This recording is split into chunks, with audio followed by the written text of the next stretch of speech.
Hello,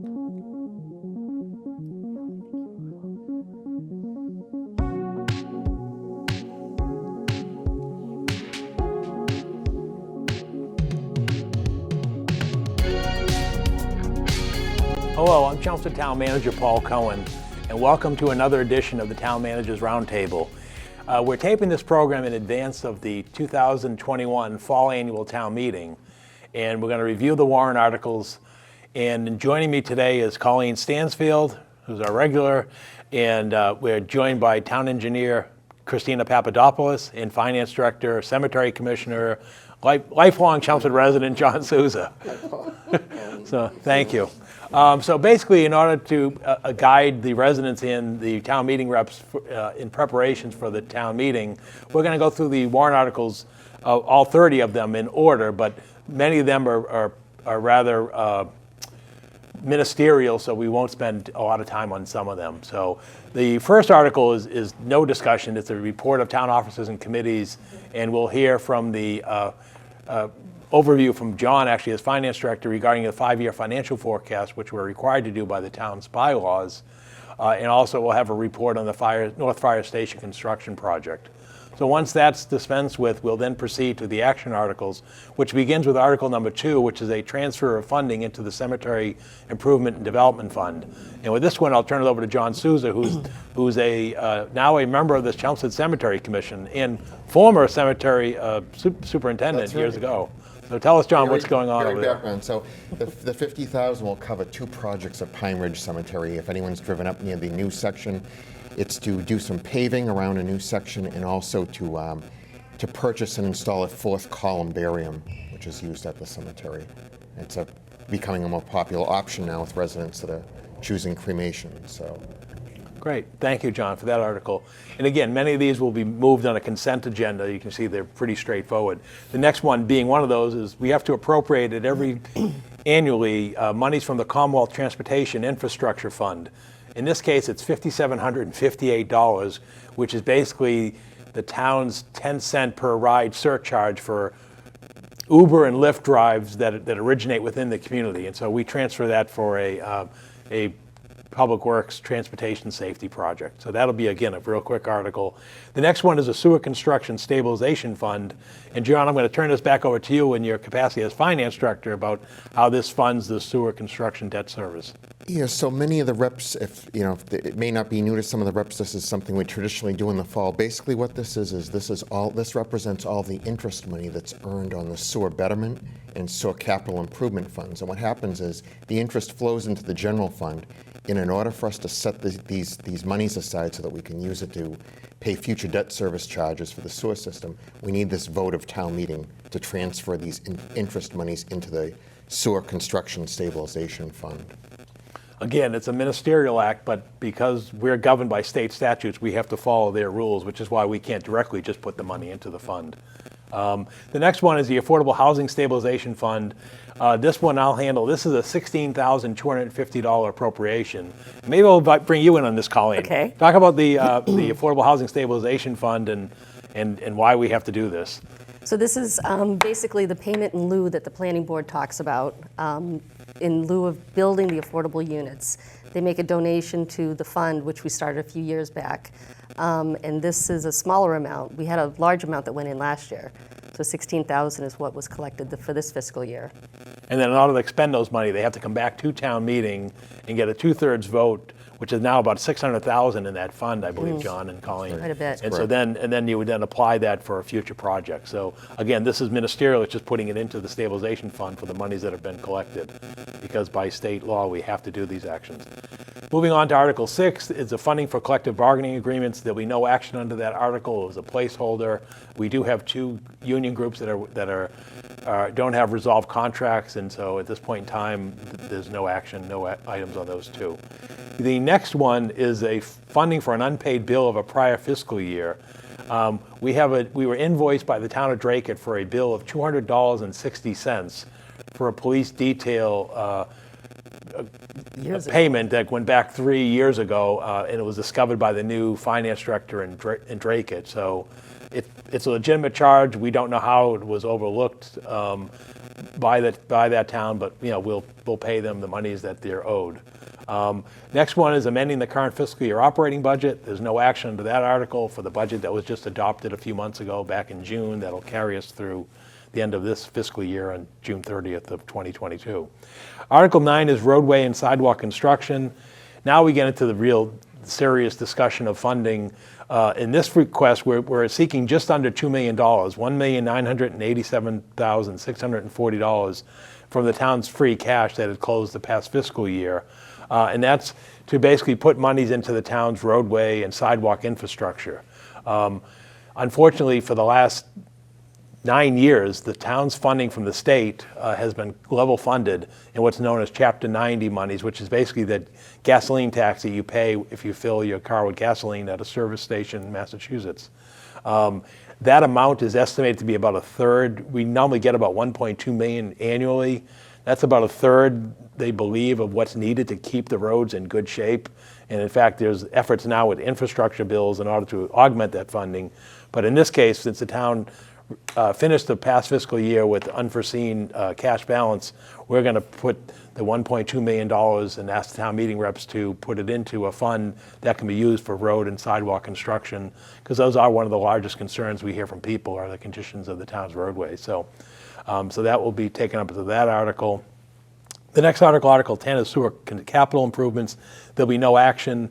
The plan there is to fund these sewer capital improvements through the town's American Rescue Plan Act, which are the federal relief monies under COVID. And so that's where those monies will be directed.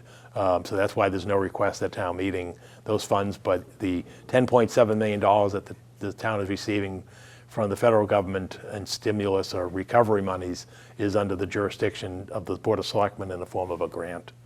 And those decisions will be made in the months ahead by the Select Board. The next article is PFAS remediation at 54 Richardson Road. And this one is a $600,000 transfer from the town's free cash. And that's to address the contaminants that are discovered in the groundwater that is near the North Chelmsford Water District's wells. The town has brought out a licensed site professional, which is basically a trained professional engineer who has done sampling testing on the site in terms of water, soils, and so forth. And what's going to be installed with these funding is a pump and treat system, which is sort of a tried and true for improving water quality, where basically they pump out the water that's treated, they treat it, and then re-inject the water back into the groundwater in the effort to avoid the contamination into the North Chelmsford Water District wells. Many of you may have followed the PFAS issue. It's very active in the media in the last 12, 18 months. It's known as a forever chemical. It's also a very present chemical in many areas of the Commonwealth and across the nation and really the world. These were chemicals that were developed in the 40s and 50s, things like Teflon pans, firefighting foam. It's again, not discovered until well after the fact that these do have some adverse health impacts. So that's the effort. And again, this is being done in oversight by the Massachusetts Department of Environmental Protection. And we believe this system will operate for years in order to maintain the quality of the water that's being pumped from the wells by the North Chelmsford Water District. So that's the PFAS article.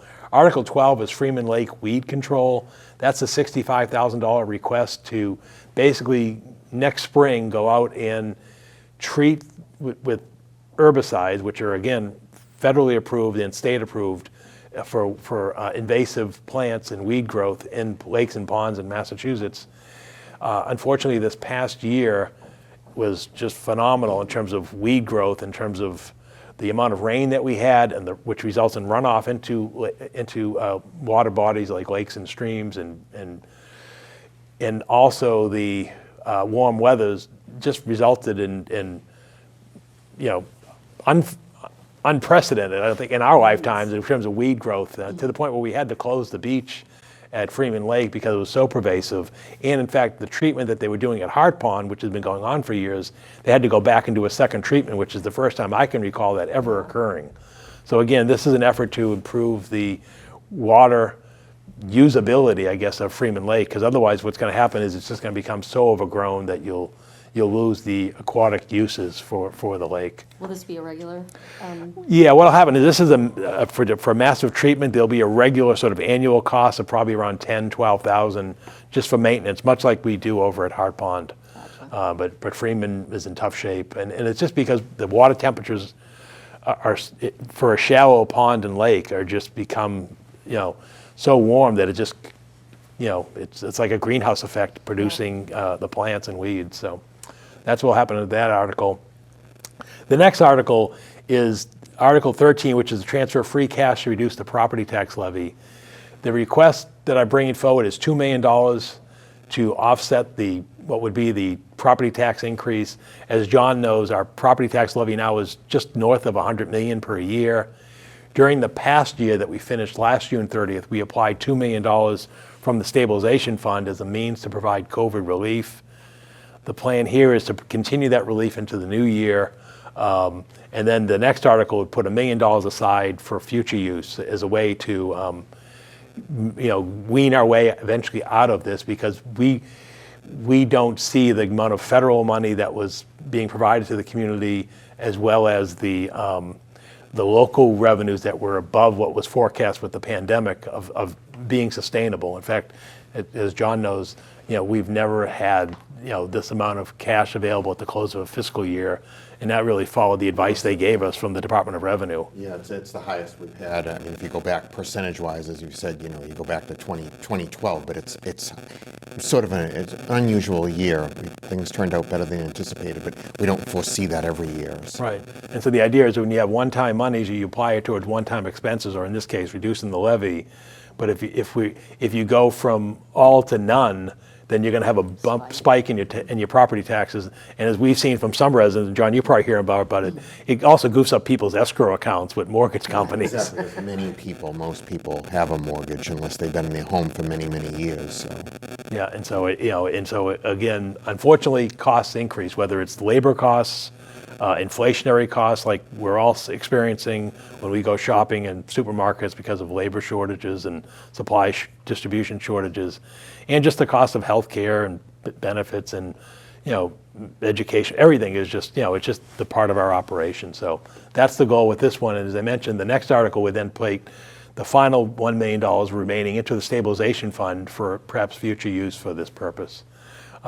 We then go into basically rescinding unexpended appropriations from the Community Preservation Fund for projects that were completed, as well as an authorized borrowing. And John, just sort of touch upon that in terms of when they start seeing unauthorized borrowing Warren Pole property. Yeah, so what that's all about is many people remember town meeting approved $1.2 million for the land purchase for the Warren Pole property. We always try to minimize the amount we borrow. So in this case, we are able to pay for the initial acquisition, portion of the initial acquisition cost using cash funds that were available from community preservation. So we really only had to borrow $1.125 million, and that's the difference of the $75,000. So we're asking town meeting to rescind this so we can clear it off our books. Yeah, so it was debt that was authorized but never issued. We never borrowed the money. So the idea is just clean the books so that way that capacity is no longer there in the future.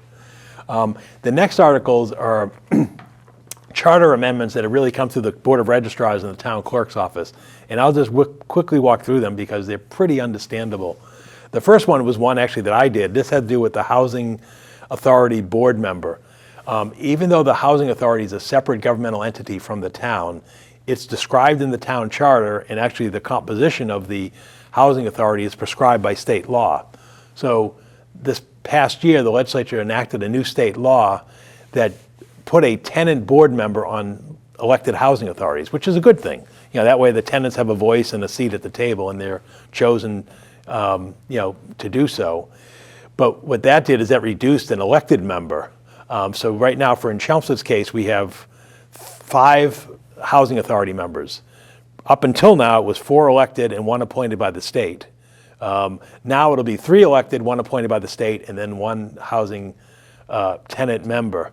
So what we have to do is we need to change the language of the town charter to reflect the reality of the new state law prescribed by the legislature. And if we don't do it, we still have to elect, appoint the people, but it's really, again, a housekeeping article. So that's what's going on with that article. The next one is from the clerk, and the registrars. This has to do with town member candidates for re-election. And there was this confusion about if somebody was elected in Chelmsford's charter, if you're running for re-election, and John and Colleen, you know this because you're town meeting reps, you can basically be on the next subsequent ballot by signing your name saying, I wish to run for re-election. If you're not on the ballot, then you have to go out and get signatures, 25 signatures, if my understanding is correct. Well, the question became, well, what if somebody's appointed as a town meeting seat when a vacancy arises? Is that person elected, or does that person have to get nomination papers? And what this change would do is it would make it clear that only somebody who's been elected on election day serves as an elected official and therefore doesn't have to obtain the signatures for re-election. So that's what's taking place here, because there was some confusion and disagreement because of the ambiguity. So that's what this requires. And if these are approved by town meeting, they have to go to the ballot next spring in April for confirmation by the voters. The next one has to do with, well, what if there is a vacancy on the town meeting members? Then the bylaws say that they have to meet, the remaining town meeting reps in a precinct have to meet in person to elect that person. And what this change would do is this would allow the town clerk to actually issue the ballots by mail as another alternative to then basically have a ballot election amongst the town meeting reps in a precinct to fill a vacancy. So that's what's taking place there. The next one has to do with filling a vacancy on town meeting rep. Right now is if look, there's 6 seats up per precinct each year. Each year. And in the case where there aren't 6 people's names on the ballot and 6 don't get elected, then obviously you have write-ins. And so what this law would make clear is that if you're written in on election day, if you're the top vote getter on the write-in, you get the seat. Whether you have 50 votes or 5 votes or what have you, you get the seat. The question becomes when the election ends and then a vacancy arises during the remainder of the year, right now the next highest vote getter is asked to be able to fill that position as the option.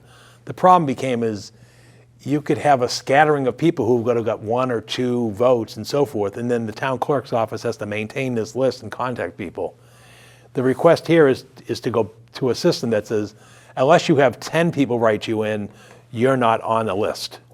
And then if they're not on the list, then they would go through that ballot that I described earlier. But this is a way of making sure that that person is interested in the office, outside of election day, but also the keeping of that list and tracking people down, which has proven to be burdensome for the clerk's office. It is, because people think it's funny to put somebody's name in, and all of a sudden there's onesies, twosies. And sometimes you don't even know that you were that person. Yeah, no, you don't even know. So that's what's taking place here.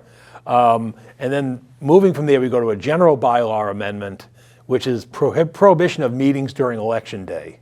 So basically what this would mean is on the date of an election, there's no municipal meetings, just like there's no meetings on the night of town meeting. Right. So this would basically say is, trying to highlight the importance of elections is they didn't want conflicts or also other activities in the building while voting is taking place, whether you're in the town offices or the schools or what have you. So they would prohibit municipal meetings during election day.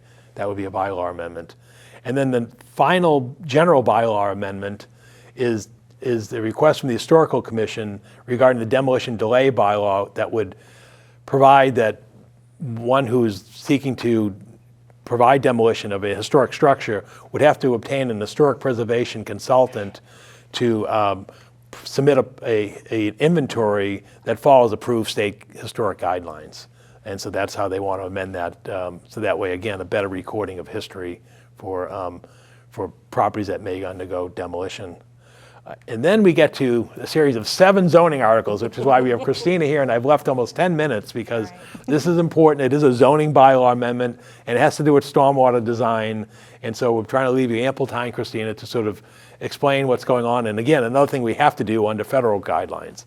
So I'll turn it over to you. And again, there are some slides if you want to go through that. Okay, sure. Thank you. So, the rest of My articles are Article 23 through 29. I think we're going to try and do those as a consent agenda. Yep. And so starting off, the reason why we need to change the zoning bylaw is because EPA has issued the town with with something called an MS4 permit. It's the Municipal Separate Storm Sewer System permit, and that allows the town to discharge stormwater to the waters of the U.S. Within that permit, they require that the town should develop and implement and enforce a program to address the post-construction stormwater runoff, and we also must modify regulations to encourage low-impact development. So as you'll see throughout the different zoning changes, that's basically what we're doing. Unfortunately, if we have some repercussions if we don't make these changes, then you'll see that the stormwater regulations would remain antiquated because a lot of the language that we have is really old, and it would not be cohesive with the other changes that were made. Essentially, back in the spring when we made the new stormwater bylaw, our current regulations don't really comply with a lot of that. They're not cohesive. So this really keeps everything consistent and makes it much easier for us to understand what's going on. And the town, so if we don't adopt these, the town would not be compliant with the EPA MS4 permit, and the town could get fined by EPA. These are federal regulations. But of course, there are some nice benefits to making these changes. It would encourage better landscaping and green infrastructure, which everybody likes, and improves water quality, which is very important to us here in Chelmsford, and encourages groundwater recharge, improves erosion control, and improving aquatic and wildlife habitat, which is very important, and of course, providing cohesion with the other stormwater regulations, and of course, compliance with the EPA permit. So starting with Article 23, basically we just added some language to the off-street parking and loading section, purpose and intent. It would be reducing impervious surfaces and stormwater runoff through sustainable design, and we added and encourage use of low-impact development, LID, or green infrastructure. So as you see, it doesn't really change the meaning of it. It just it adds some encouragement for low-impact development. And Article 24 is within the parking section, parking in loading, area design, and location section. So the first one is an amendment which allows the use of curb-only, sawtooth, curb, and curb cut treatments as needed for LID, stormwater management, where currently we just say you must put in curb. Well, this kind of gives more options to somebody who wants to put more low-impact development. It also requires that street entrances be designed consistent with the Massachusetts amendments to the Manual on Uniform Traffic Control Devices, we call that MUTCD, and the Municipal Traffic Code. We just have an old regulation within the zoning code right now, so I'm just trying to update it to what we're currently using, which is the MUTCD. The third revision would be to allow pervious parking materials as part of stormwater management design, and the emphasis is here without limiting these materials to, quote, supplemental parking areas where excess parking is necessary. So right now, the way that it's written, it kind of hints that we really only want pervious surfaces where you need supplemental parking. However, we want to open it up so that more people will be encouraged to use pervious materials. The next Article 25 is under erosion control, and this basically it's just a revision from 2 acres to 1 acre because the EPA permit requires us to control runoff from sites that are 1 acre or more.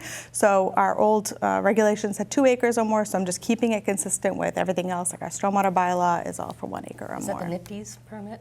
And that's part of the NIPD's permit, the construction general permit. So that was where 2 acres where if you prior. desire. The federal requirement is the NIPD's permit, and it was always 1 acre or more, but our code was older and said 2 acres or more. Gotcha. So this is just bringing everything in compliance. So now we match what the federal government requires. Article 26 is landscaping, and basically we're just adding an objective G, and it says within landscaping to minimize runoff through green infrastructure and low impact design. So just trying to encourage some more, some prettier sites. Article 27, site plan within site plan review. It just updates the name of the Mass DEP handbook to what it is currently, and it references the Chelmsford DPW stormwater management regulations for a comprehensive list of all the stormwater design requirements, because why have all the design requirements and 4 different bylaws, just have them all in one spot. So that's what this does. It just says if you want a comprehensive list, refer to that bylaw, those regulations. Article 28 is under site plan review, and this addition would require that low-impact design strategies be used to the maximum extent feasible, and that is, again, one of the things the EPA is requiring us to do, that we include within our site plan review a requirement for low-impact development, and that's what that does.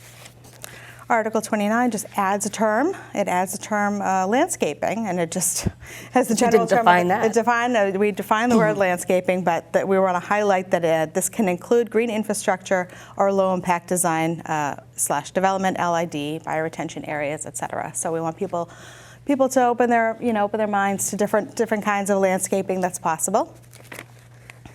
And that's the end of the zoning articles. Right. And then the meeting then concludes with one article, which you're again involved with, Christina, having to do with Article 30 with the stormwater work on Dunshire Drive involving the easements and the culverts. You want to just sort of take a few moments to describe what's going on here? Oh, sure. So in Dunshire Drive, there are 2 culverts. Deep Brook basically goes under those 2 culverts. Those culverts are in desperate need of repair and replacement. We've been working with the neighbors in that area for quite a while now, getting a design to replace those culverts. They're going to be larger concrete box structures. So they have a larger footprint than was there before, although there's already an easement for the brook and for the culverts. We're going to need a little bit more area, especially for the wing walls and especially for the DPW to be able to go in along Deep Brook. We're going to maintain a little bit of the edge of the brook as well, hopefully clean up some of the help restore some of the stream. And in order to do that, we need easements. So there are 8 properties. We do have a working plan, which shows some of the permanent and temporary easements. As you can see, there's 8 properties involved. The wing walls are mostly those are going to be permanent easements that we'll need, because a wing wall is a permanent structure, and obviously the town might need to go in and maintain it, so we want to get some easements for those. I've reached out to these property owners, and they're aware of this process, and they know that if anybody's listening, you can reach out to me and ask questions about the easements. But so this vote, let's see, so this vote would further authorize the select board to acquire these easements through any and all legal means available under the general laws of the Commonwealth, including without limitation by donation, purchase, and/or eminent domain, and to authorize the select board to negotiate and execute all necessary and proper contracts and agreements. So we get these properties. I'm in the process of getting them appraised through a third-party appraisal, and they will come up with a fair market value of what the easements are worth, and that becomes part of the negotiation with the residents. Yeah, this is really a cooperative approach with the neighbors, because it's really not going to impact their property. It's just a question of legally the town needs to have that right to get in there, temporarily do some of the work, and then permanently to maintain the work. And they all support it because, as you said, it provides flood relief and stormwater drainage for their properties. And given the year that we just experienced this past summer, it's all forefront of our minds, in terms of flood control. So anyway, thank you, Christina, for the review. As we wrap up, I mean, our expectation is that this would be a one-evening town meeting. It's on Monday, October 18th. Starts at 7:30 p.m. at the Senior Center. It'll be broadcast live on Chelmsford Telemedia. As per all town meeting warrant articles and actions, any resident of the community who has a concern is welcome to participate and attend and join the debate, and then the voting is restricted to the town meeting representatives in the community. So again, we'd welcome your presence and attendance, and again, it's on Telemedia, and that's where we're at. So with that, I want to thank you, Colleen, Christina, and John, and we hope to see everybody at town meeting on Monday, October 18th. Thank you, everybody.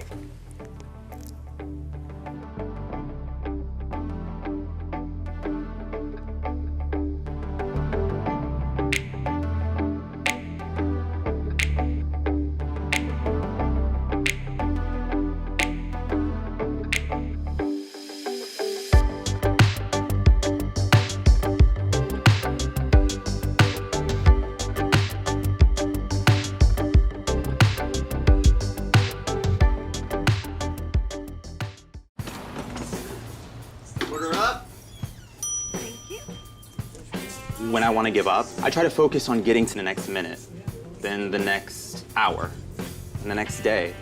It might not seem like it right now, but there are people out there like me who want to listen and support you for the long haul. And I found someone to talk to, someone who listened. You are not alone.